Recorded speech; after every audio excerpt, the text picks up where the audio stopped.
ജ്വലിച്ചാൽ വലിയ അത്ഭുതങ്ങൾ നടക്കും. ഹല്ലേലൂയ. നിങ്ങളുടെ അത്ഭുതങ്ങൾ നിങ്ങളുടെ കരത്തിലായിരിക്കും. ഹല്ലേലൂയ. Praise the Lord. പലപ്പോഴും ഞാൻ പറയുന്ന ഒരു കാര്യമുണ്ട്. നമ്മുടെ തോൽവിയുടെയും നമ്മുടെ രോഗത്തിന്റെയും നമ്മുടെ ബന്ധനത്തിന്റെയും നമ്മുടെ ദാരിദ്ര്യത്തിന്റെയും ശാപത്തിന്റെയും കാരണം നമ്മുടെ അകത്തെ മനുഷ്യൻ ബലമില്ലാത്തതാണ് അതിന് കാരണം. ഹല്ലേലൂയ.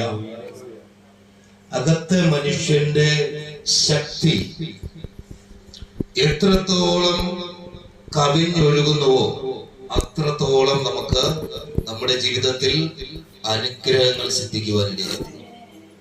പലപ്പോഴും നമ്മൾ സ്നേഹിക്കുന്നത് നമ്മളെയാണ് എങ്കിൽ പോലും നമ്മുടെ ആത്മാവിനെ നമ്മൾ എന്ത് ചെയ്യുന്നില്ല, നമ്മൾ വേണ്ടവണ്ണം സ്നേഹിക്കുന്നില്ല. ആത്മാവിനെ വേണ്ടവണ്ണം സ്നേഹിക്കുന്നില്ല. ആത്മാവ് പറയുന്നത് കേൾക്കുന്നുമില്ല. ഈ ബൈബിളിലെ പുതിയ നിയമത്തിലെ ആത്മാവ് പറയുന്നത് ചെവിയുള്ളവൻ കേൾക്കട്ടെ അല്ലേ? അപ്പൊ നിങ്ങളുടെ അകത്തുള്ള ആത്മാവ് പറയുന്നത് കേൾക്കാൻ നിങ്ങൾ ഒരുക്കമുള്ളവരാണോ?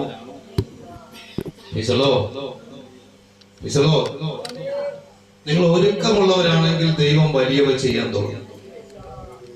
ഹല്ലേലൂയ. ഇന്ന് പകലിലും നമ്മുടെ ഈ ആരാധനയിൽ ദൈവം ആഗ്രഹിക്കുന്നത് നമ്മുടെ ആത്മാവിനോടൊത്ത് നമുക്ക് ജീവിക്കാൻ കഴിയുമോ, ആത്മാവിനോടൊത്ത് നമുക്ക് സഞ്ചരിക്കാൻ കഴിയുന്നുണ്ടോ എന്നുള്ളതാണ്.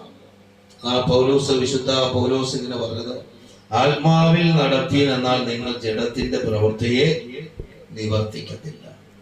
ഹല്ലേലൂയ. ഹല്ലേലൂയ. ഈ പ്രാർത്ഥനയുടെയൊക്കെ ആവശ്യകത എന്ന് പറയുന്നത് നമ്മുടെ അകത്തെ മനുഷ്യൻ ബലപ്പെടുക എന്നുള്ളതാണ്. ഹല്ലേലൂയ. ആത്മാവ് ബലപ്പെട്ട് കഴിയുമ്പോ കുടുംബ ജീവിതം സ്ട്രോങ് ആവും. ആമേൻ. ആത്മാവ് ബലപ്പെട്ട് കഴിയുമ്പോൾ പാപജീവിതം മാറും.